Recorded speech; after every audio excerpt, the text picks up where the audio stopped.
The dust of the trail hadn't settled on Daisy Monroe's boots as she stumbled into the town of Redemption, Arizona Territory, 1885.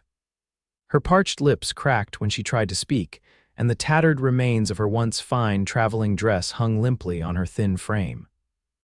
3 days without proper food had hollowed her cheeks and dimmed the light in her eyes, but desperation kept her moving forward.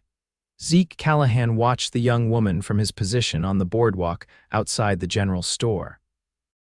At 32, he'd seen his share of hard luck cases drift through Redemption, but something about this one caught his attention. Perhaps it was the determined set of her shoulders despite her obvious exhaustion, or the way she carried herself with dignity even in her current state. He took a long drag from his cigarette as she approached Mr. Finley's restaurant, the only proper eating establishment in town. Even from this distance, Zeke could see Finley's expression harden. The restaurateur wasn't known for his charity. Daisy swallowed her pride as she approached the stern-faced man standing in the doorway. "Sir, I was wondering if you might need help in your kitchen. I'm willing to work hard." Mr. Finley's eyes narrowed as he looked her up and down.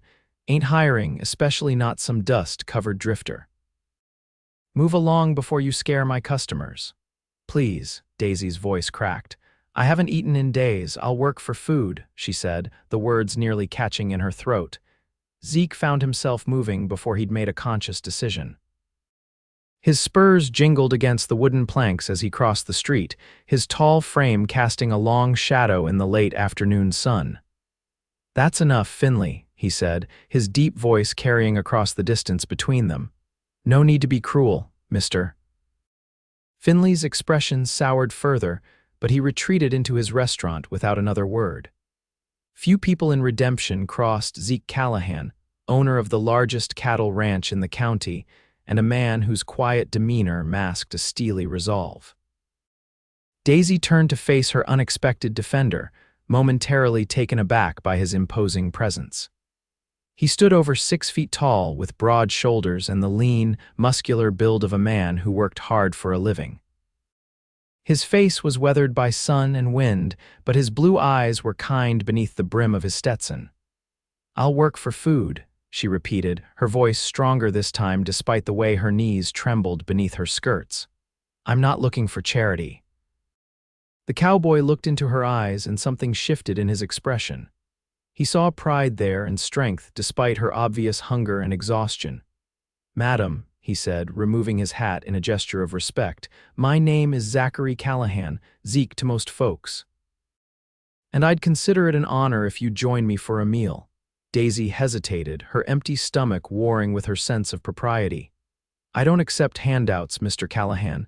"It's not a handout," Zeke replied, his voice softening. "It's an introduction. Seems to me we all need to eat, and conversations go better with food. You can tell me your story, and if you're still set on working afterward, I might know of something suitable." He offered his arm, a surprisingly gentlemanly gesture from a man who looked more comfortable on the back of a horse than in polite society. After a moment's hesitation, Daisy placed her hand lightly on his sleeve. "Daisy Monroe," she said. "I appreciate your kindness, Mr. Callahan." Zeke led her not to Finley's restaurant, but to a smaller establishment down the street. Mrs. Porter's cafe was modest but clean, and the smells wafting from the open door made Daisy's empty stomach clench painfully. "Martha," Zeke called as they entered, "2 of your dinner specials, please. And some of that apple pie if you've got it." A plump woman with gray-streaked hair emerged from the kitchen, wiping her hands on her apron. Her sharp eyes took in Daisy's bedraggled appearance, but unlike Finley, her expression softened with sympathy. "Coming right up, Zeke. Take the table by the window, it's quieter." Zeke pulled out a chair for Daisy, another unexpected courtesy that momentarily flustered her. As she sat, the reality of her situation washed over her anew. Here she was, accepting dinner from a stranger when just 3 months ago she had been dining in one of Boston's finest homes. "Now, Miss Monroe," Zeke said as he settled across from her, "you don't look like you're from around these parts." Daisy smoothed her dirty skirts self-consciously. "Is it that obvious?" A ghost of a smile touched his lips. Most ladies don't arrive in redemption on foot, covered in trail dust with no baggage to speak of. I had a carpet bag, she admitted. I had to sell it in Tucson for train fare. The money only got me as far as the Silver Creek station, and I walked the rest of the way. That's 15 miles, Zeke said, a new respect entering his voice. Daisy would have responded, but Martha arrived with 2 plates heaped with roast beef, potatoes, and green beans. The sight and smell of real food nearly brought tears to her eyes. Eat, Zeke said gently. Your story can wait. Daisy didn't need to be told twice. She managed to maintain some semblance of proper table manners, but it took considerable effort not to devour the meal like a starving animal. The food was simple but delicious, and with each bite she felt strength returning to her limbs. Thank you, she said when she'd eaten enough to take the edge off her hunger. I'm not normally so desperate. Life has a way of putting us all in unexpected situations, Zeke replied. There was something in his tone that suggested personal experience with hardship. Daisy took a sip of water. I came west because I received a letter from my uncle. He owned a small silver mine outside of Tucson. He wrote that he was ill and asked me to come. I was his only living relative. Zeke prompted gently. By the time I arrived, he had passed away, and the mine, she shook her head. It was worthless. He'd been living on hope for years, borrowing against future fines that never materialized. There were debts, and the creditors took everything, including the cabin where he lived. So you headed north. I had nowhere else to go, Daisy admitted. I thought I might find work in a larger town, perhaps as a teacher or a clerk. I was educated in Boston. Zeke studied her with interest. What brought you to redemption? We're hardly on the main line. I heard there was work here. A woman at the station in Silver Creek mentioned that the town was growing and needed workers of all kinds. She looked down at her plate. I'm beginning to think she might have been mistaken. Not entirely, Zeke said thoughtfully. Redemption is growing. We've got the railroad spur line coming through next year, and there's talk of a proper school. Right now, the children are taught by Mrs. Wilkins in her front parlor, but she's expecting a baby come winter. Hope flickered in Daisy's eyes. A school? I was trained as a teacher. It's still months away from being built, Zeke cautioned. But in the meantime, I might have a proposition for you. Daisy stiffened slightly, her experience in Tucson having taught her to be wary of men's propositions. Noting her reaction, Zeke quickly clarified. A proper job offer. My sister-in-law passed away last winter, leaving my brother with 3 young children. He lives at the ranch with me, and those kids need someone to look after them and see to their education. Would something like that interest you, Miss Monroe? The offer was so unexpected, so perfectly aligned with her skills that Daisy was momentarily speechless. You would trust your nieces and nephews to a stranger you met on the street? She finally asked. Zeke's eyes crinkled at the corners. I've always been a fair judge of character, Miss Monroe, and besides, you'd be living at the ranch where plenty of people would be keeping an eye on you. When you put it that way, it hardly sounds like a vote of confidence, Daisy said, but there was a hint of humor in her voice for the first time. It's honest work with fair pay, room and board included, Zeke continued. The children need stability and education. My brother Daniel is a good man, but he's drowning trying to raise those kids while working the ranch. Daisy hesitated, turning the offer over in her mind. It seemed too good to be true, but what choice did she have?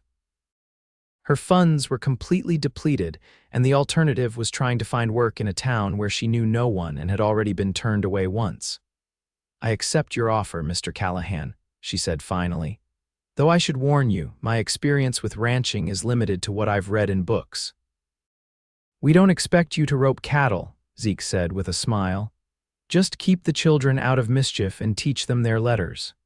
As Martha brought the promised apple pie, Daisy felt the weight of uncertainty lift slightly from her shoulders. She wasn't naive enough to believe all her troubles were over, but for the first time since arriving in Arizona territory, she allowed herself to hope. The ranch is about 5 miles outside of town, Zeke explained as they ate dessert. We can head out first thing tomorrow morning. Tonight you can take a room at the boarding house. Mrs. Henderson runs a respectable place and I'll settle with her for the night. Mr. Callahan, Zeke, he corrected. Zeke, Daisy amended. You've already done too much. I can't accept, consider it an advance on your wages, he said firmly. And the first rule of working for the Callahan Ranch is that we take care of our own. Our own. The phrase warmed something inside Daisy that had been cold for a very long time. Since her parents' deaths from influenza 5 years ago, she had been alone in the world, making her way as best she could. The idea of belonging somewhere, even as an employee, held powerful appeal.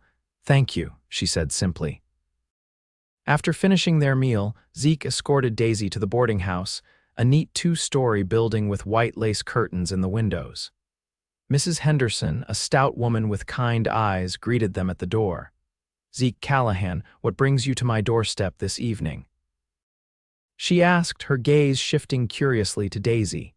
Mrs. Henderson, this is Miss Daisy Monroe. She'll be working out at the ranch starting tomorrow. She needs a room for tonight. Understanding dawned in Mrs. Henderson's eyes. Of course. I have a lovely room at the back, very quiet. And perhaps Miss Monroe would appreciate a hot bath. At the mention of a bath, Daisy couldn't suppress a longing sigh. 3 days of travel had left her feeling decidedly unclean. That sounds wonderful, she admitted. I'll have Betsy bring up hot water right away, Mrs. Henderson promised. And perhaps we can find you something fresh to wear. I keep a few things on hand for travelers in need. You're very kind, Daisy said, touched by the woman's thoughtfulness. Zeke paid for the room and bath, ignoring Daisy's renewed protests. I'll come by at 8 tomorrow morning, he told her. Try to get some rest, Miss Monroe. It's been a long day for you. As he turned to leave, Daisy called after him. Mr. Callahan, Zeke, thank you, not just for the meal and the room, but for seeing me as a person worth helping. Something flickered in his eyes, an emotion Daisy couldn't quite name. Everyone deserves a second chance, Miss Monroe. I'm just doing what anyone would do. But as Daisy watched him walk away, his tall figure silhouetted against the setting sun, she knew that wasn't true. Not everyone would have stepped forward to help a desperate stranger. Not everyone would have offered a name instead of just food. For the first time in months, Daisy felt something like peace settle over her. Tomorrow would bring new challenges, but tonight she would rest, clean and fed, with the promise of honest work ahead. The hot bath was everything Daisy had dreamed of during her long walk to redemption. Mrs. Henderson had provided a simple but clean cotton nightgown and a calico dress that, while a bit large, would serve until Daisy could afford something better. She washed her hair and combed out the tangles, grateful for the small comb Mrs. Henderson had included with the bath supplies. As she settled into the narrow but comfortable bed, exhaustion overcame her. Her last thought before drifting off to sleep was of blue eyes beneath the brim of a dusty Stetson, and the unexpected kindness of a stranger named Zeke Callahan. True to his word, Zeke arrived at the boarding house promptly at 8 the next morning. He'd brought a horse for Daisy, a gentle mare with a white blaze on her forehead. "This is Penny," he said, holding the reins while Daisy approached the animal cautiously. "She's the steadiest mount on the ranch, good for beginners. Is it that obvious I'm not experienced with horses?" Daisy asked, reaching out to stroke Penny's velvety nose. "Most Boston ladies aren't," Zeke replied with a hint of amusement. "Can you ride at all?" "I had lessons as a girl," Daisy admitted, "though it's been some years." "It'll come back to you," Zeke assured her. "And Penny will take good care of you." With his help, Daisy mounted the horse, arranging her borrowed dress as modestly as possible. The side saddle she'd used in her youth was nowhere to be seen. Instead, she found herself riding astride like a man, a shocking proposition in Boston society but apparently commonplace in the Arizona territory. The journey to the ranch took just over an hour at an easy pace. Zeke rode beside her on his own mount, a powerful black stallion that seemed to mirror its owner's quiet strength. As they traveled, he pointed out landmarks and told her about the area. "Callahan Ranch has been in my family for nearly 20 years, he explained. "My father staked his claim after the war, built it up from nothing. When he died 5 years ago, my brother Daniel and I took over. It must be a considerable operation to support both your families," Daisy observed. 8,000 acres, 300 head of cattle, and about 20 horses, Zeke said with quiet pride. We're one of the largest spreads in the county now, and your brother's children my future charges. What can you tell me about them? Emma's the oldest at 10. Smart as a whip and too serious for her own good. She's been trying to be the lady of the house since her mother died. Then there's James, he's 7, full of energy and always getting into scrapes. Little Sarah is just 4, still asks for her mama most nights. Daisy's heart ached for the motherless children. And their father, you said he's having a difficult time, Zeke's expression grew somber. Daniel loved Catherine with everything he had. When she died in childbirth, both she and the baby, something broke in him. He works from sunup to sundown, barely speaks to anyone, including the children. They need more than he can give them right now. I understand, Daisy said softly, thinking of her own grief after losing her parents. Sometimes the pain is too much to bear, and it's easier to lose yourself in work than to face it. Zeke glanced at her, a question in his eyes, but he didn't pry. As they crested a small rise, Callahan Ranch came into view. Daisy caught her breath at the sight. A large, 2-story house of weathered wood stood proudly in a valley between rolling hills. Outbuildings surrounded it, a barn, bunkhouse, and various sheds. Fenced pastures stretched out in all directions, and in the distance, cattle grazed peacefully. A stream wound its way through the property, lined with cottonwood trees that provided welcome shade. It's beautiful, Daisy said honestly. It's home, Zeke replied, his voice warm with affection. As they approached the house, 3 children burst through the front door, followed more sedately by an older woman wiping her hands on an apron. Uncle Zeke, the younger 2 called, racing toward them. Zeke dismounted smoothly and caught the little girl who launched herself at him, swinging her up onto his shoulders while ruffling the boy's hair affectionately. Children, mind your manners, the older woman called. We have a guest. The oldest child, a girl with solemn eyes and braided brown hair, hung back, studying Daisy with undisguised curiosity. Zeke helped Daisy dismount, his strong hands spanning her waist momentarily before setting her gently on the ground. The brief contact sent an unexpected flutter through her chest. Miss Monroe, I'd like you to meet Mrs. Gunderson, our housekeeper, Zeke said, indicating the older woman. And these are the children, Emma, James, and Sarah Callahan. Mrs. Gunderson stepped forward, extending a work-worn hand. Welcome to Callahan Ranch, Miss Monroe.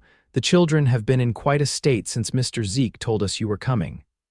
Are you really going to be our teacher? James asked, bouncing on his toes, and live with us forever and ever, little Sarah added from her perch on Zeke's shoulders. Children, let Miss Monroe catch her breath before you pester her with questions, Emma said in a voice much older than her years. She turned to Daisy with a small curtsy. Welcome to our home, Miss Monroe. I hope you'll find it satisfactory. The formal greeting from such a young girl nearly broke Daisy's heart. This child had been forced to grow up too quickly. Thank you, Emma, she replied with equal seriousness. I'm very pleased to meet all of you, and yes, I will be your teacher. As for staying forever. She glanced at Zeke. We'll see how things go, shall we? Come inside, Mrs. Gunderson said. I've prepared a late breakfast, and you must be famished after your ride. The interior of the ranch house was surprisingly refined for a frontier home.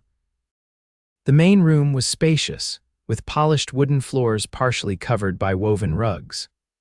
A large stone fireplace dominated one wall, and well-crafted furniture was arranged to create a comfortable living area. Windows let in plenty of light, and bookshelves lined one wall, filled with volumes that made Daisy's heart leap with pleasure. My mother insisted on bringing civilization with her, Zeke explained, noting Daisy's interest in the books. She wouldn't live in a crude shack, as she put it. She had excellent taste, Daisy observed. Mrs. Gunderson led them to a dining room where the table was set for breakfast. As they ate, the children peppered Daisy with questions about Boston, her journey west, and what she planned to teach them. Where is Daniel? Zeke asked Mrs. Gunderson. During a lull in the conversation, the housekeeper's lips tightened slightly. Out with the men since before dawn, said something about checking the north pasture fences. Zeke nodded, but Daisy detected concern in his expression. After breakfast, Mrs. Gunderson showed Daisy to her room on the second floor. It was modest but comfortable, with a bed, dresser, washstand, and small writing desk positioned beneath a window that overlooked the ranch yard. It was Catherine's sewing room, the housekeeper explained. Mr. Daniel hasn't been able to bring himself to come in here since she passed, so we thought it would be suitable for you. It's lovely, Daisy assured her. Far more comfortable than I expected. Mrs. Gunderson smiled. The Callahans believe in treating people right, Miss Monroe. You'll find that Zeke, in particular, sets great store by making sure everyone under his roof is well cared for. There was something in the older woman's tone that hinted at deeper meaning, but before Daisy could ask, a commotion from downstairs caught their attention.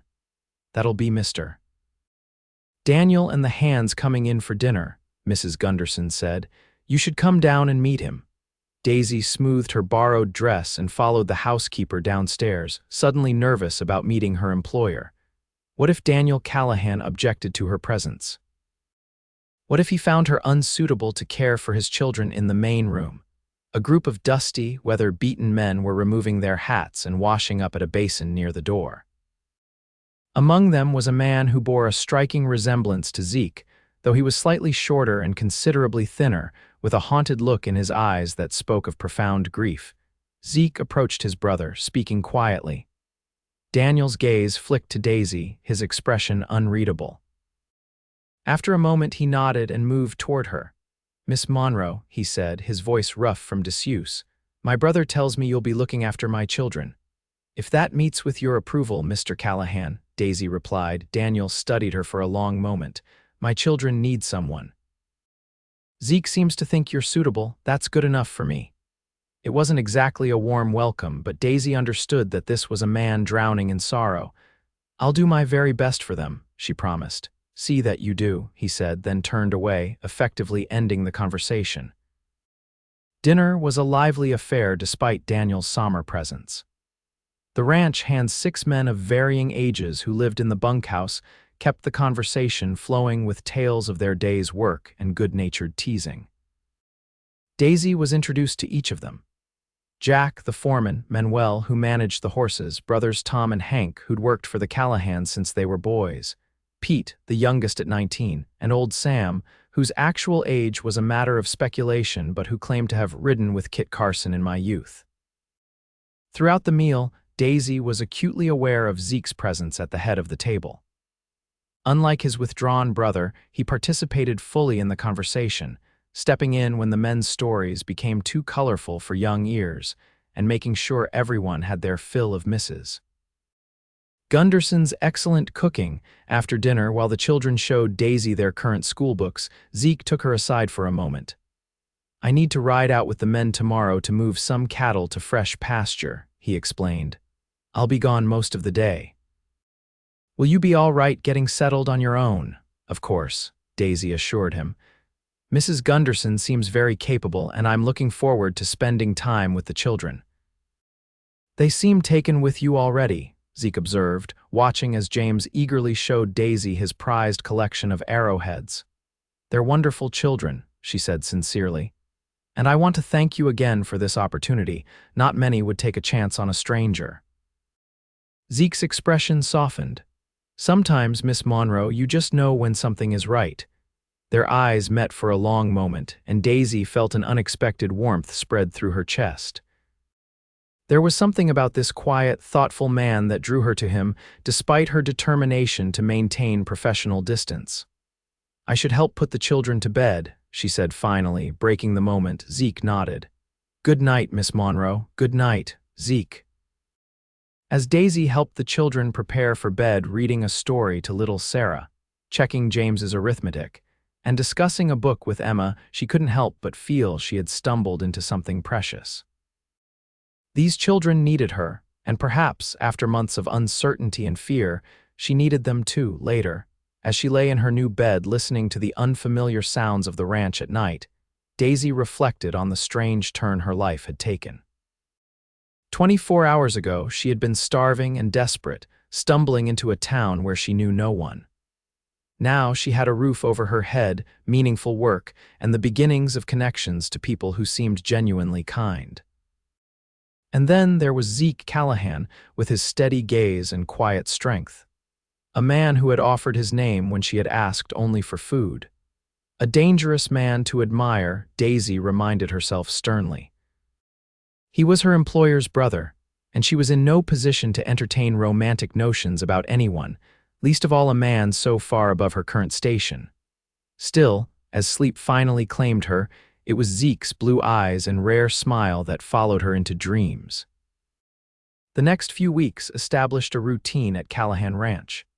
Daisy spent mornings teaching the children, using the books available and supplementing with her own knowledge. In the afternoons, while Sarah napped, she gave Emma and James practical assignments measuring ingredients for Mrs. Gunderson, writing letters to distant relatives, or identifying plants on the ranch property. Daniel Callahan remained a distant figure, leaving before dawn most days and returning only for meals, during which he spoke little. The children had clearly grown accustomed to their father's emotional absence, though Daisy often caught Emma watching him with longing in her young eyes. Zeke, by contrast, made time for his nieces and nephew whenever possible.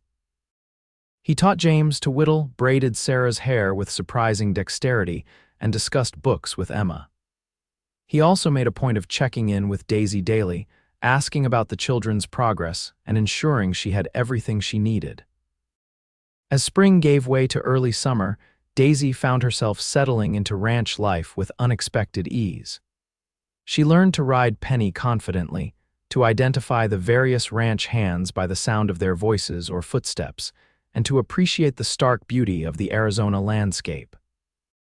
One warm afternoon, as Daisy sat beneath a cottonwood tree watching James and Sarah splash in the shallow part of the stream, Zeke approached on foot, having left his horse at the barn. "They seem happy," he observed, nodding toward the children. "They are resilient," Daisy replied. "Children often are, even in the face of great loss."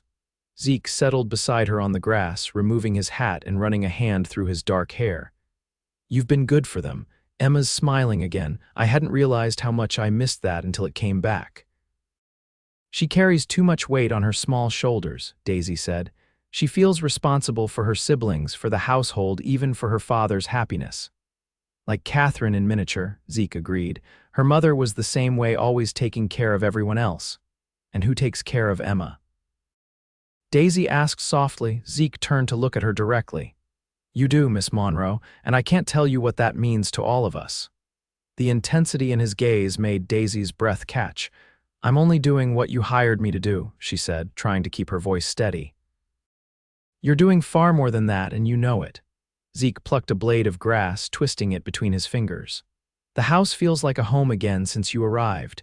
Before Daisy could respond, Sarah came running up, her dress soaked and her face alight with excitement. "Uncle Zeke." "Miss Daisy, James found a frog. Come see." The moment broken, they both rose to admire James's amphibian discovery. But as they walked back to the house later, the children running ahead, Daisy was acutely aware of Zeke's presence beside her and the gentle way his hand occasionally brushed hers, as if by accident. That evening after supper, as Daisy sat on the porch enjoying the cooler air, Zeke joined her, offering a cup of coffee. "Thank you," she said, accepting the steaming mug. "It's beautiful here at twilight." "My favorite time of day," Zeke agreed, settling into the chair beside hers.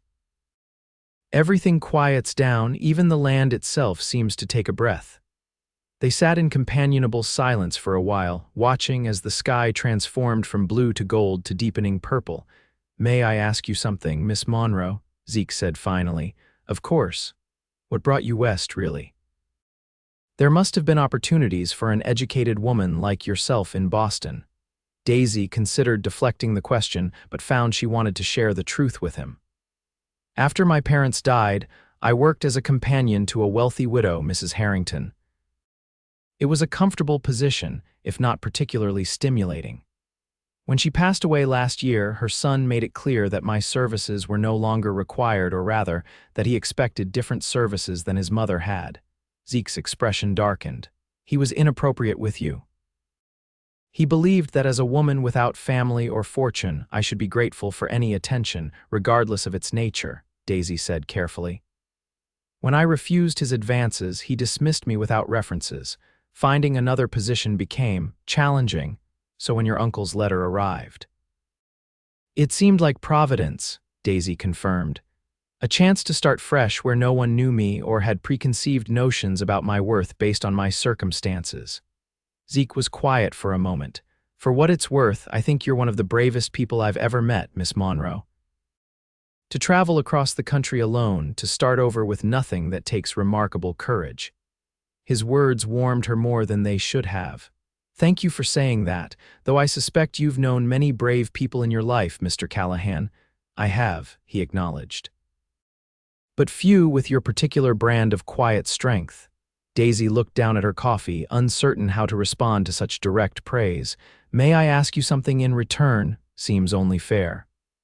Why aren't you married? A successful rancher like yourself must have had opportunities. It was Zeke's turn to look away. I was engaged once, about 5 years ago. Elizabeth was the daughter of a rancher from the next county, beautiful, well-educated, everything a man could want in a wife. What happened? Daisy asked when he fell silent. She decided she didn't want this life after all. The isolation, the hardship, the distance from what she called civilization. She left me for a banker from San Francisco who could give her theaters and fine restaurants and a house with indoor plumbing. I'm sorry, Daisy said sincerely. That must have been painful, Zeke shrugged, but she could see the old hurt in his eyes. It was for the best. Better to discover before marriage that someone isn't suited to your life than after. Is that why you asked about my reasons for coming west, to determine if I'm suited to life here? His eyes met hers, surprisingly earnest. No, Miss Monroe, I asked because I want to know you better. The real you, not just the capable teacher and surrogate mother to my nieces and nephew. The frank admission sent heat rising to Daisy's cheeks. I'm afraid the real me is rather ordinary, Mr. Callahan, I very much doubt that, he replied softly. The screen door creaked open behind them, breaking the moment. Mrs. Gunderson stepped onto the porch. Pardon the interruption, but Sarah's having nightmares again. She's asking for you, Miss Monroe. Of course, Daisy said, rising quickly. I'll go to her right away. As she moved toward the door, Zeke caught her hand briefly. Good night, Miss Monroe. Good night, Mr. Callahan, she replied, her skin tingling where he had touched her. As summer progressed, Daisy found herself growing increasingly comfortable at Callahan Ranch, perhaps too comfortable. She couldn't deny her growing attraction to Zeke, nor the way her heart seemed to beat faster whenever he was near. But she reminded herself sternly that her position was precarious. She was an employee, dependent on the family's goodwill for her livelihood. More concerning was her growing attachment to the children. Emma, James, and Sarah had wormed their way into her heart with alarming speed. Emma, in particular, had begun to confide in Daisy, sharing her fears and dreams in a way that suggested she saw Daisy as more than just her teacher. One hot afternoon in July, as Daisy helped Emma with her needlework on the shaded porch, the girl suddenly asked, Miss Daisy, do you like Uncle Zeke? The question caught Daisy off guard. Of course I do. Your uncle is a kind and honorable man. Emma's shrewd eyes studied Daisy's face. But do you like him the way a lady likes a gentleman? Papa says Uncle Zeke looks at you the way he used to look at Mama. Daisy's cheeks flamed. Emma, that's not an appropriate topic for discussion. Why not? Don't you want to get married someday? Don't you want children of your own? Those are very personal questions, Daisy said gently. Emma set down her sewing. If you married Uncle Zeke, you could stay forever. You'd be our aunt, and no one could make you leave. The longing in the child's voice broke Daisy's heart. Emma, sweetheart, is that what you're worried about? That I'll leave? Emma nodded, tears filling her eyes. Everyone leaves. Mama didn't want to, but she did. And Papa's here, but he's not really here if you go too. Daisy set aside her own sewing and pulled the girl into her arms. I have no plans to leave, Emma. I care about you and James and Sarah very much. Promise, Emma whispered against her shoulder. Daisy hesitated, knowing the danger of making promises she might not be able to keep. I promise I will do everything in my power to stay as long as you need me, she said carefully. It wasn't until later, after Emma had gone to help Mrs. Gunderson with dinner preparations, that Daisy realized Zeke had been standing in the doorway, listening to their conversation. How much he had heard, she couldn't be sure, but the expression on his face a mixture of tenderness and something deeper sent a flutter through her chest. "You're good with her," he said, stepping onto the porch. "With all of them?" "They make it easy," Daisy replied. "They're wonderful children." Zeke leaned against the porch railing, studying her. "They adore you, it's plain as day, and I them," Daisy admitted. "Perhaps more than is wise, given my position." "Your position?" Zeke's brow furrowed. "As their teacher, their employee." Daisy picked up her sewing again, needing something to do with her hands. "It wouldn't be fair to them to form attachments that might be temporary." "Is that what you want?" "For your time here to be temporary?" There was something in his voice that made Daisy look up and meet his gaze directly. "What I want and what is practical are often two different things, Mr. Callahan." "Zeke," he corrected automatically, "and you didn't answer my question."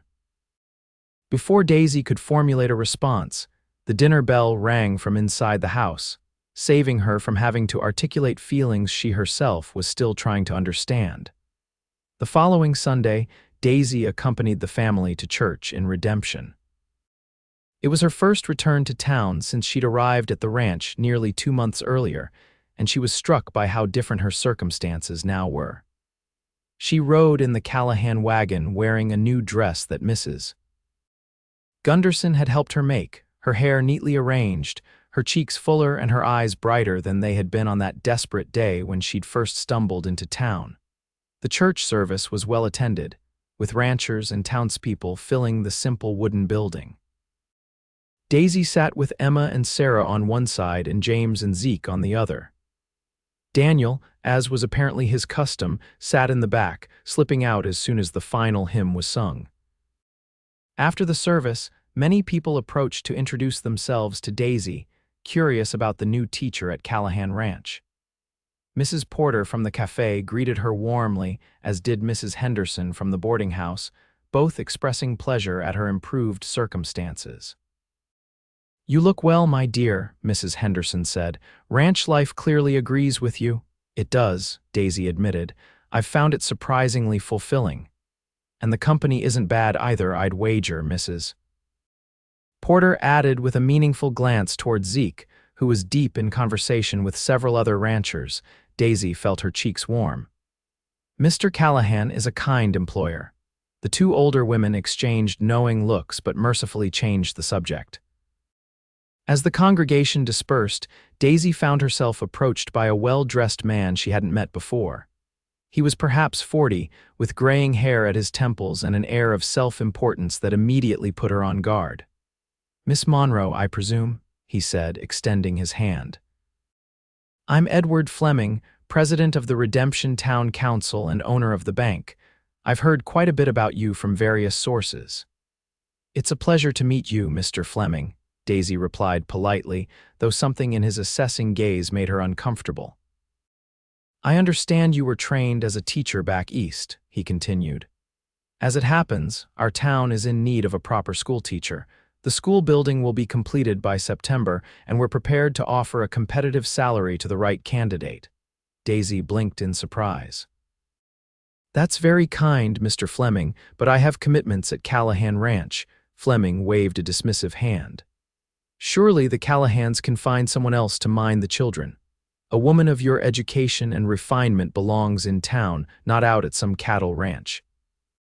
Before Daisy could formulate a response, Zeke appeared at her side, his expression carefully neutral but his eyes hard. "Fleming," he acknowledged with a curt nod. "I see you've met Miss Monroe." "Indeed," Fleming replied, his smile not reaching his eyes. "I was just informing her of our need for a teacher in town." "Is that right?" Zeke's voice was deceptively casual. "Interesting timing, considering Miss Monroe has only just established herself at our ranch." "The town's needs must take precedence over one family's convenience," Fleming said smoothly. "Surely you can see that, Callahan." Daisy felt tension radiating from Zeke and placed a restraining hand on his arm. "Mr. Fleming, while I appreciate the offer, I'm quite content with my current position." The children at Callahan Ranch need me, and I've given my word to stay.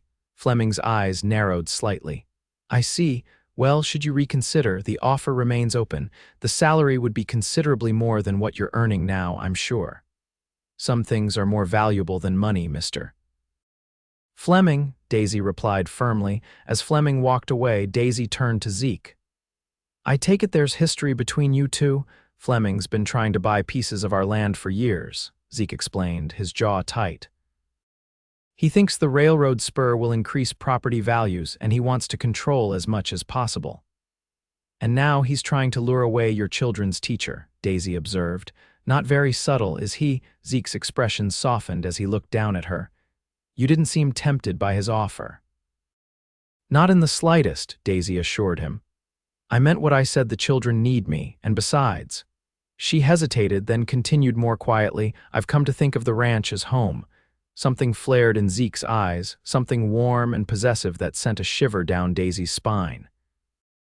Good, he said simply, that's good. The moment was interrupted by James tugging at Zeke's sleeve. Uncle Zeke, can we get candy from the mercantile before we go home? You promised last time, Zeke laughed, ruffling the boy's hair.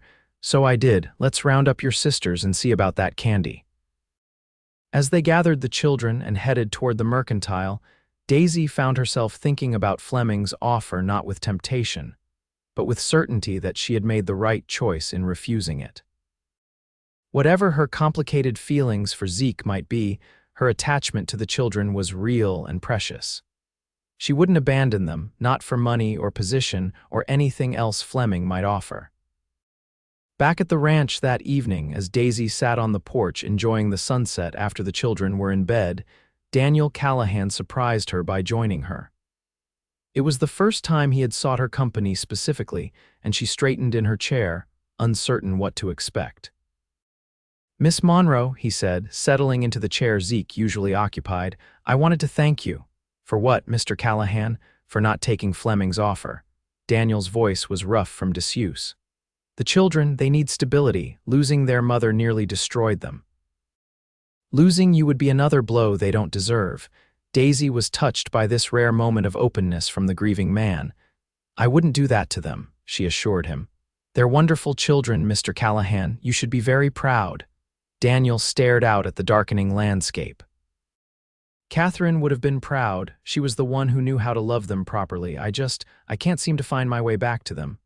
Grief takes different paths for different people, Daisy said gently, but they know you love them, even if you struggle to show it. Do they? Daniel asked, his voice hollow. Sometimes I look at Sarah and she seems like a stranger. She was barely 3 when Catherine died. She's forgotten so much. But you haven't, Daisy pointed out. You can share your memories of her mother with her, with all of them.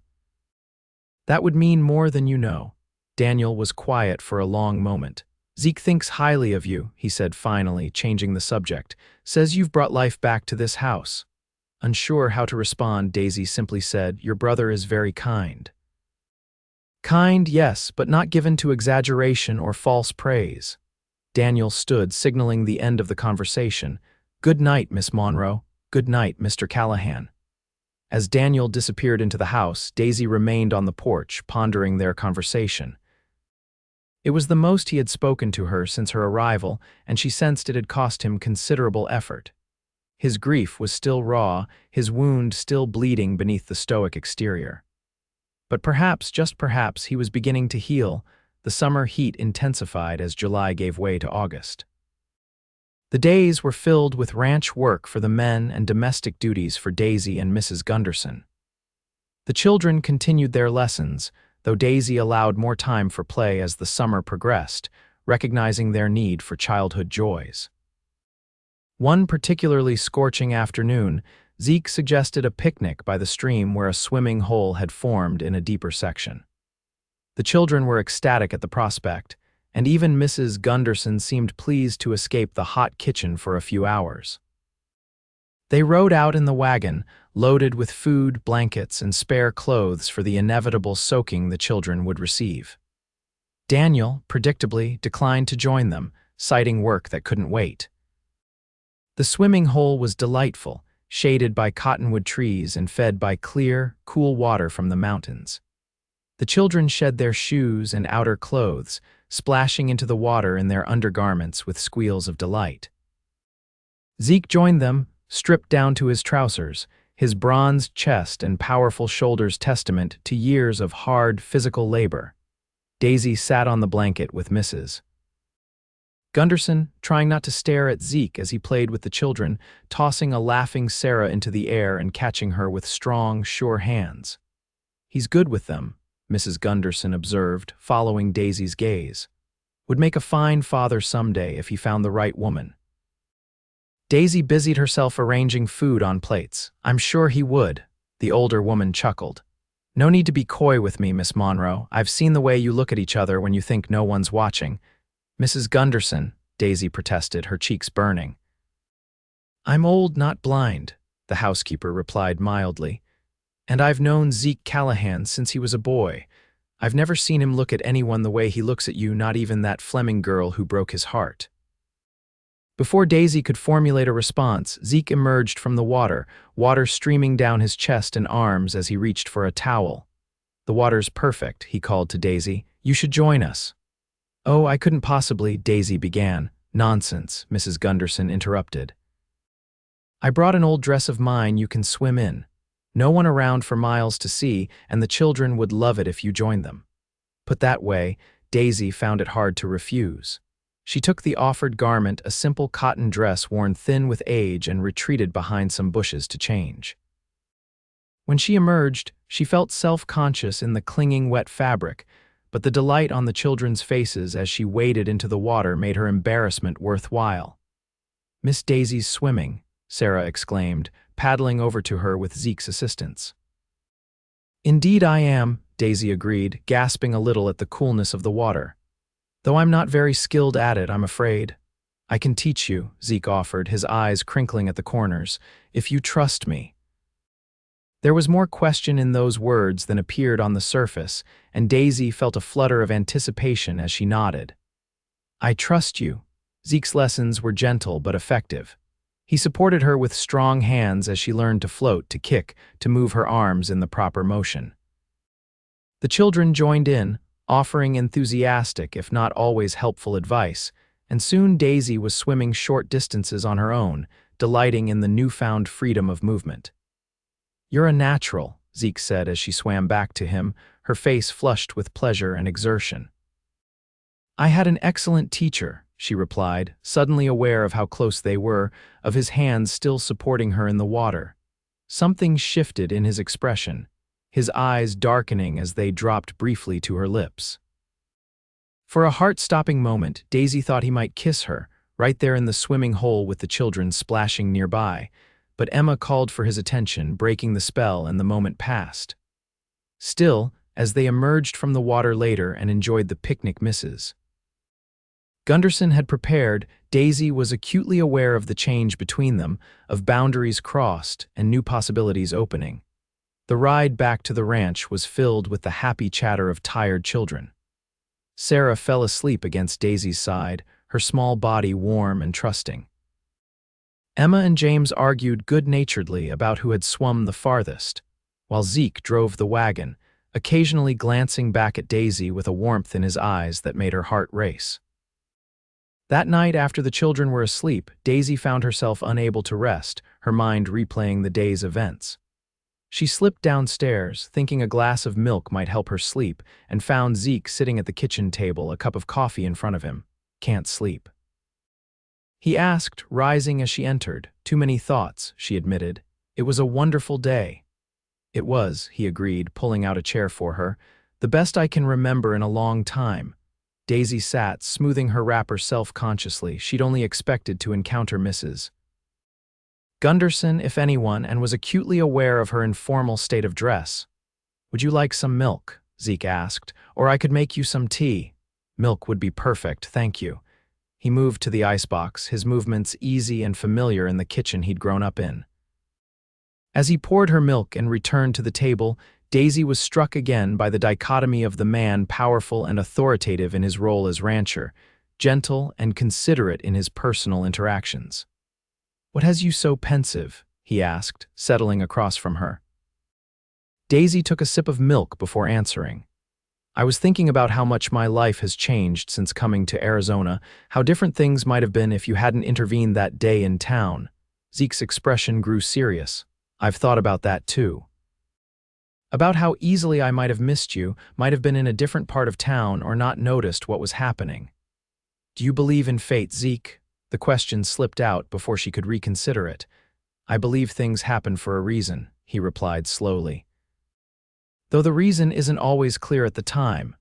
And what reason do you ascribe to our meeting? Daisy asked, surprising herself with her boldness. Zeke reached across the table, his hand covering hers. I think you were meant to be here, Daisy. Not just for the children or for Daniel or for the ranch, but for me. The use of her given name, the warmth of his hand on hers, the intensity in his eyes all combined to send Daisy's heart racing. Zeke eyed the back door opened suddenly, and Daniel entered, stopping short at the sight of them sitting together in the dim kitchen. Sorry, he muttered, didn't mean to interrupt. You're not interrupting, Zeke said, though he didn't remove his hand from Daisy's. Just having a late-night chat. Daniel's eyes moved between them, something unreadable in his expression. Right, well, I'll leave you to it. He disappeared upstairs, and the moment seemed broken. Zeke reluctantly withdrew his hand. It's late, we should both get some rest. Daisy nodded, though rest was the furthest thing from her mind. Thank you for the milk, and for today. Daisy, Zeke said as she rose to leave. What I said, I meant it. She paused at the doorway, looking back at him. I know, that's what scares me. Why? Because I'm beginning to think you were meant for me too, she admitted softly. And that's a dangerous thought for someone in my position. Before he could respond, she slipped away, her heart pounding with the admission she'd just made. The following days brought a subtle but unmistakable shift in Daisy and Zeke's interactions. Nothing overt was said or done. They were both too conscious of the children, of Daniel, of the ranch hands who might observe them, but there were lingering glances, brief touches, moments of private conversation that spoke volumes. Emma, perceptive beyond her years, noticed the change immediately. Uncle Zeke smiles more when you're around, she informed Daisy as they worked on mending together. And you blush when he looks at you. Do I? Daisy asked, feigning innocence. Emma nodded solemnly. It's all right, I think it's nice. Daisy's feelings were complicated by her growing awareness of the limitations of her position. As much as she cared for Zeke, and she could no longer deny to herself that her feelings ran deep, she was still an employee of the ranch. A woman with no family connections, no fortune, nothing to recommend her as a suitable match for a man of Zeke's standing. These concerns weighed heavily on her mind as August drew to a close and the promised school in town neared completion. Fleming had made his offer again, more formally this time, in a letter delivered to the ranch. The salary was indeed generous, far more than Daisy earned at the ranch, and included a small house in town for her exclusive use. She had shown the letter to Zeke, wanting to be transparent. His reaction had been carefully controlled, but she'd seen the flash of fear in his eyes, quickly masked. It's a good offer, he'd said neutrally. I wouldn't blame you for considering it. I already have, Daisy had replied, and declined. My place is here. The relief in his expression had been profound, but he hadn't pressed her on her reasons, and she hadn't volunteered them. They were dancing around the growing feelings between them, neither quite ready to put them into words. Late one evening in early September, as a thunderstorm rolled across the plains, Daisy sat in the parlor reading to the children. The rain lashed against the windows, and occasional flashes of lightning illuminated the room, followed by booms of thunder that made little Sarah burrow closer to Daisy's side. Just a storm, little one, Daisy soothed, stroking the child's hair. Nothing to fear. Mama was afraid of storms, James said suddenly. She used to hide under the covers with us until they passed. It was the first time any of the children had voluntarily mentioned their mother to Daisy, and she treaded carefully. That was very brave of her to stay with you even though she was frightened. Papa doesn't like us to talk about her, Emma said, her voice small. It makes him sad. I think, Daisy said gently, that your papa is still hurting very much. Sometimes when people are in pain, they try to avoid the things that remind them of it, but that doesn't mean he wants you to forget your mother. I am forgetting, Sarah whispered.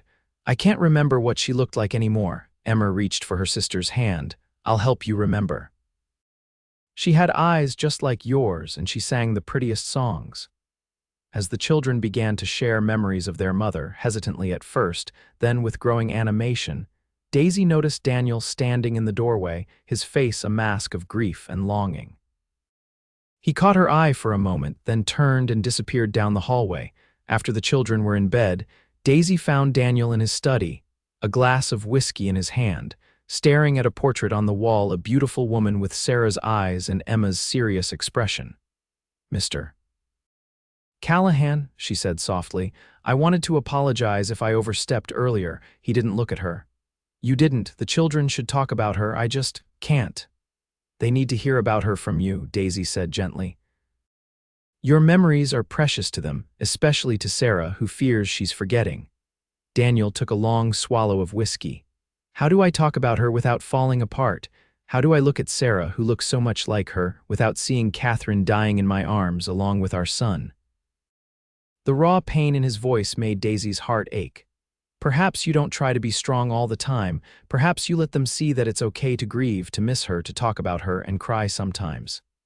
Daniel turned to look at her, his eyes red-rimmed. You're good for them, better than I deserve. They're wonderful children, Daisy said. They reflect the love that created them. A ghost of a smile touched Daniel's lips. Catherine would have liked you. She was always wise about people. I wish I could have known her. Daniel nodded, then surprised her by asking, Do you love my brother? The question caught Daisy completely off guard. Why would you ask that? Because I see the way he looks at you, the way you look at him when you think no one's watching, because I remember what that feels like. Daisy couldn't find words to respond. He deserves happiness, Daniel continued.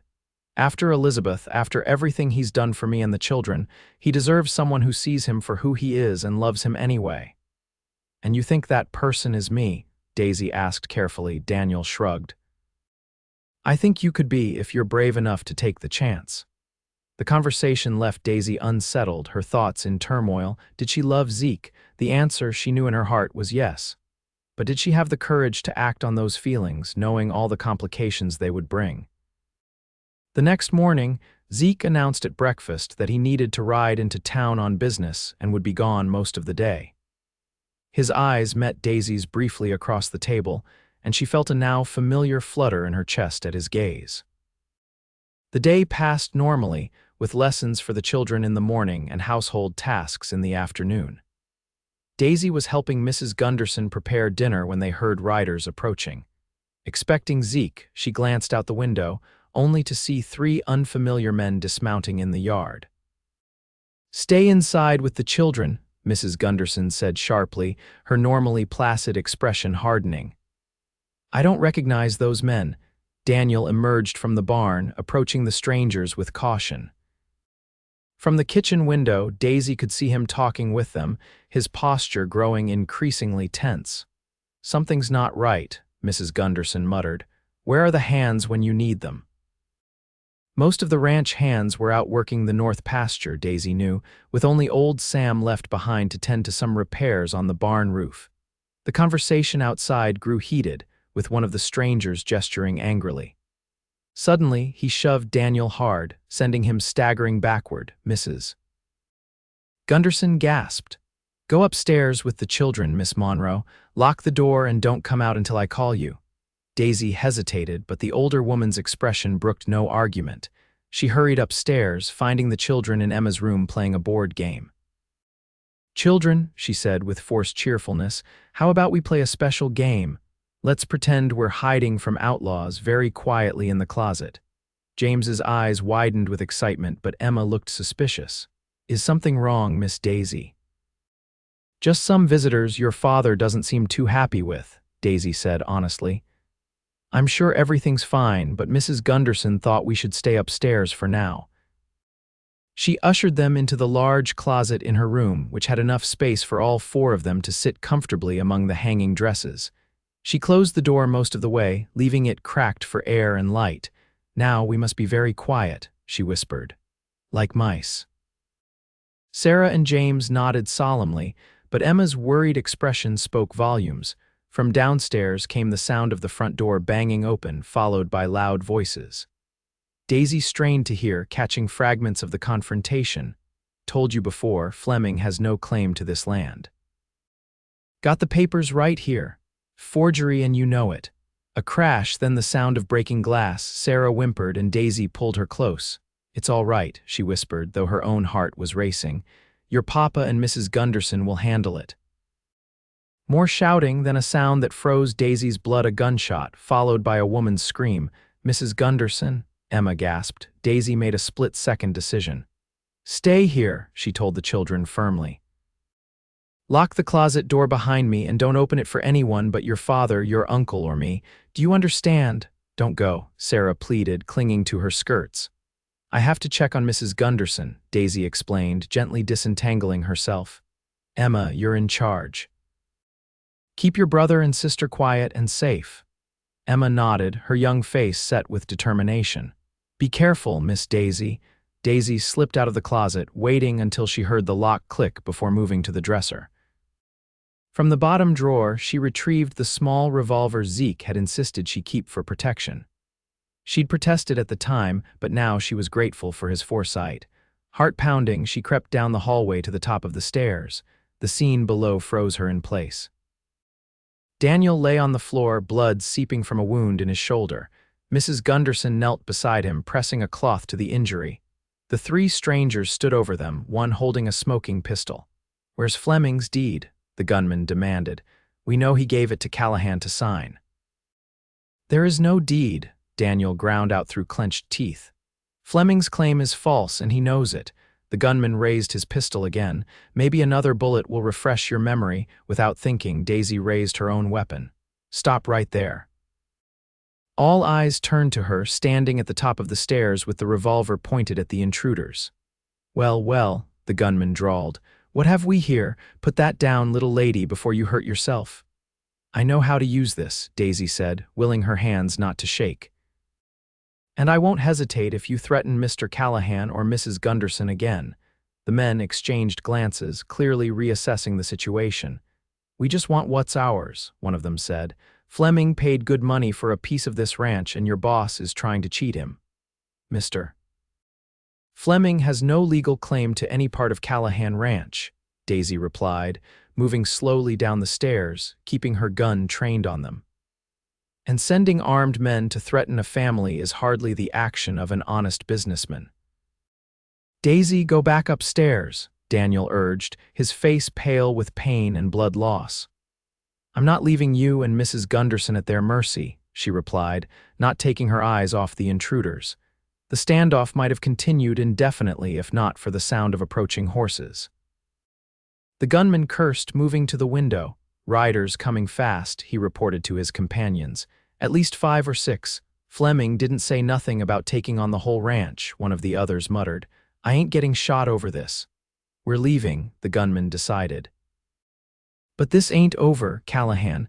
They backed toward the door, keeping a wary eye on Daisy's revolver. As soon as they disappeared outside, she rushed to Daniel's side. "How bad is it?" she asked Mrs. Gunderson. "Bullet went through the fleshy part of his shoulder," the housekeeper replied. "Painful, but not life-threatening if we can stop the bleeding." "The children," Daniel began, "are safe upstairs," Daisy assured him. "Emma's looking after them." The sound of shouting outside was followed by gunfire, then silence.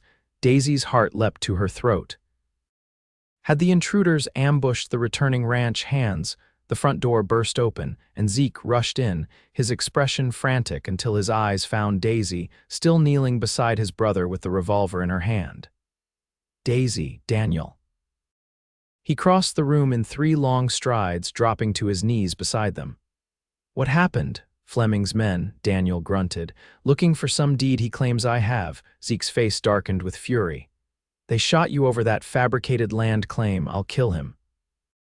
"The children," Daisy reminded him. "They're still hiding upstairs." Zeke's expression immediately shifted. "Are they all right?" "Scared, but unharmed," Daisy said. "I should go to them." "I'll go," Mrs. Gunderson offered. "You keep pressure on Mr. Daniel's wound until the doctor gets here." As the housekeeper hurried upstairs, Zeke placed his hand over Daisy's, still holding the cloth against Daniel's shoulder. "You held them off," he said, a mixture of admiration and concern in his voice. "You could have been killed." "They would have killed Daniel," Daisy replied simply. "I couldn't let that happen." Daniel managed a weak smile. "Told you she was brave." Zeke's eyes met Daisy's over his brother's prone form, and the emotion in them took her breath away. "Yes," he agreed softly, "the bravest woman I've ever known." The next few hours passed in a blur of activity. The doctor arrived from town, summoned by one of the ranch hands, and pronounced Daniel's wound painful but not serious. The bullet had passed cleanly through the muscle without hitting bone or major blood vessels. With proper care, he would recover fully. The children, once assured their father would be all right, clung to Daisy and Zeke, their earlier fear giving way to excitement as they recounted their adventure hiding in the closet. Little Sarah fell asleep in Daisy's arms, emotionally exhausted by the day's events. It wasn't until late that night, after the children were asleep and Daniel resting comfortably under the doctor's care, that Daisy and Zeke had a moment alone. They sat on the porch, the night air cool against their skin after the heat of the day. "I could have lost you today," Zeke said without preamble, his voice rough with emotion, "when I rode up and heard gunfire." "I'm fine," Daisy assured him. "We all are, thanks to your timely arrival." "No thanks to me," he corrected. "Thanks to you and your courage." "If you hadn't confronted them." "I did what anyone would do to protect people they care about," Daisy said simply. Zeke turned to face her fully, taking her hands in his. "Not everyone would have faced down 3 armed men with only a revolver and their wits, Daisy." "What you did was extraordinary." She looked down at their joined hands. "I was terrified," she admitted, "but more afraid of what would happen if I did nothing." "That's what real courage is," Zeke said softly, "acting despite your fear, not in the absence of it." He released one of her hands to reach into his pocket, withdrawing a small object that gleamed in the moonlight. "I went to town today to get this," he said, opening his palm to reveal a simple gold ring set with a small, perfect diamond. "I had planned a more romantic proposal, but after today, I can't wait another moment." Daisy's breath caught in her throat as Zeke slid from his chair to kneel before her. "Daisy Monroe, from the moment you walked into Redemption and offered to work for food, something in me recognized you as the missing piece of my life. These past months have only confirmed what I think I knew that first day, that you are the woman I want to spend my life with, raise children with, grow old with. Will you do me the extraordinary honor of becoming my wife?" Tears filled Daisy's eyes, but they were tears of joy, not sorrow. "Zeke Callahan, are you offering me your name instead of just a job?" His smile was radiant in the moonlight. "That's exactly what I'm offering. My name, my heart, my life, everything I have or ever will have." "Yes," Daisy whispered, her voice catching on the word. "Yes, I will marry you." Zeke slipped the ring onto her finger, then rose to gather her into his arms. His kiss was tender at first, then deepened with a passion that left them both breathless. "I love you," he murmured against her lips. "I think I've loved you since the moment you looked me in the eye and insisted on working rather than accepting charity." "And I love you," Daisy replied, her heart so full it seemed impossible to contain her joy. "For seeing me as I truly am, not just as what circumstances had made me." They remained on the porch for a long time, talking of the future, making plans, stealing kisses between words. When they finally went inside, Daisy wore not only Zeke's ring, but also the certainty that she had found her true home. The news of their engagement spread quickly through the ranch the next morning. The children were ecstatic, especially Emma, who hugged Daisy fiercely and whispered, "Now you really will stay forever." Daniel, propped up in bed with his injured shoulder heavily bandaged, offered sincere congratulations. "About time," he told his brother with a shadow of his old smile. "I was beginning to think you'd never work up the courage to ask her, Mrs." Gunderson wept happy tears and immediately began planning the wedding feast. The ranch hands offered boisterous congratulations and good-natured teasing, especially old Sam, who claimed credit for seeing it coming from day one. In town, the news was met with mostly positive reactions, though Edward Fleming was noticeably cool when they encountered him at church the following Sunday. The attempted intimidation of the Callahans had backfired dramatically, with the sheriff now investigating his fraudulent land claims and questionable business practices. "He won't bother us again," Zeke assured Daisy as they drove back to the ranch. "Not if he values his reputation and freedom." The wedding was set for October, when the fall roundup would be complete and the ranch work less demanding. Daisy, with Mrs. Gunderson's help, began sewing a simple but elegant wedding dress. Emma insisted on helping, her small fingers becoming surprisingly deft with needle and thread as they worked together. "Will you still be our teacher when you're Uncle Zeke's wife?"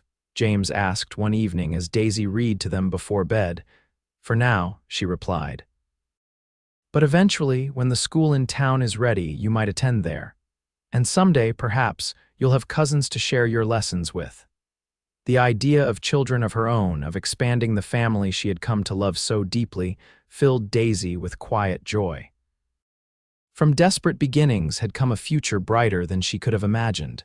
The wedding day dawned clear and crisp, the October air carrying the first hint of winter. The ceremony was held in the ranch house parlor, with Reverend Miller from the Redemption Church officiating.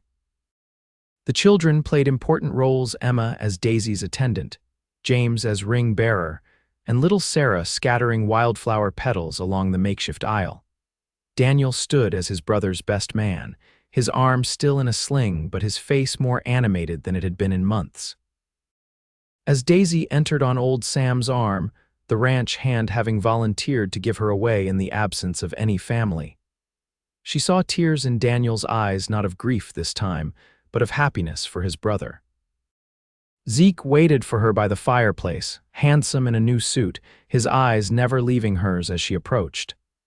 When he took her hands in his, Daisy felt the last piece of her heart click into place. This was where she belonged, with this man in this home, surrounded by people who had become her family. "Dearly beloved," Reverend Miller began, but Daisy barely heard the familiar words, lost as she was in Zeke's gaze and the overwhelming sense of rightness she felt. Their vows were simple but heartfelt. When Zeke slipped the gold band onto her finger to join her engagement ring, his hands were steady but his voice shook slightly with emotion. And when the Reverend pronounced them husband and wife, the kiss they shared was a promise of all the years to come. The celebration afterward was joyous, with music and dancing, abundant food, and the warm wishes of friends and neighbors. Even Daniel took a turn on the makeshift dance floor, partnering a delighted Emma while Sarah perched on his good shoulder. As the sun set, casting golden light through the windows, Zeke pulled Daisy aside for a moment of privacy. "Happy, Mrs. Callahan?" he asked, his arms encircling her waist. "Happier than I ever thought possible," she replied truthfully. "It seems impossible that just a few months ago I was a desperate stranger in a strange town. And now I'm home," Daisy said simply, reaching up to touch his beloved face. "With the family I was meant to find," Zeke kissed her, a tender affirmation of all they had found in each other. "And to think, it all began because you were willing to work for food. And you offered your name instead," Daisy finished, smiling up at her husband as they rejoined their celebration, their future stretching bright and promising before them. 5 years later, Daisy stood on the porch of Callahan Ranch, watching as her husband taught their 3-year-old son, Michael, to sit on a pony for the first time. Beside her, their infant daughter, Elizabeth, slept peacefully in her cradle, undisturbed by the excited shouts of her brother or the encouraging calls of her cousins, who watched the lesson with great interest. So much had changed in those 5 years, yet the core of what made the ranch special remained the same. The children, no longer quite so little, continued to flourish. Emma, now 15, showed promise as a writer and had begun corresponding with editors of ladies' magazines in the East. James, 12, was his uncle's shadow, learning every aspect of ranching with enthusiastic dedication. And Sarah, 9, had her father's quiet strength and her mother's artistic talent. Daniel, too, had healed in ways Daisy hadn't thought possible when she first arrived. The birth of Zeke and Daisy's children had seemed to awaken something in him, allowing him to reconnect with his own children and with life itself. He still had moments of sadness, especially on the anniversary of Catherine's death, but he had learned to share those moments with his children, to speak of their mother with love rather than overwhelming grief. Redemption had grown considerably with the arrival of the railroad. The school was fully established now, with a proper teacher imported from Denver. Daisy occasionally substituted when needed, but her primary focus was on her family and the ranch, which had prospered under the brothers' stewardship. "Mama, look." Michael called, his little face alight with pride as Zeke led the pony in a circle. "I'm riding." "I see you, sweetheart," Daisy called back. "You're doing wonderfully." Zeke glanced up, catching her eye across the yard. Even after 5 years of marriage, that look still sent a flutter through her heart. His love was a constant, a foundation upon which they had built a life together. As the lesson concluded and Zeke lifted their son from the pony's back, Daisy reflected on the journey that had brought her here. From a desperate young woman offering to work for food to the mistress of a prosperous ranch, mother to 2 beautiful children, and wife to a man who cherished her, it seemed almost like a dream. But it wasn't a dream. It was the life she had built through courage, determination, and love. A life that had begun the moment a tall cowboy had looked into her eyes and offered his name instead of mere charity. "What are you thinking about?" Zeke asked as he joined her on the porch, Michael clinging to his hand and chattering excitedly about his riding adventure. Daisy smiled, reaching out to take her husband's free hand. "About beginnings," she said, "and how the darkest moments sometimes lead to the brightest futures." Zeke's eyes softened with understanding. He leaned down to kiss her, a brief but tender gesture that spoke volumes about the depth of their connection. "Best decision I ever made," he murmured, offering my name to a stubborn, proud, beautiful woman who wanted to work for food. "And the best decision I ever made was accepting it," Daisy replied, her heart full as she looked at their children, their home, the life they had created together. From desperation had come hope, from chance had come destiny, and from a simple offer of work had come a love that would last a lifetime.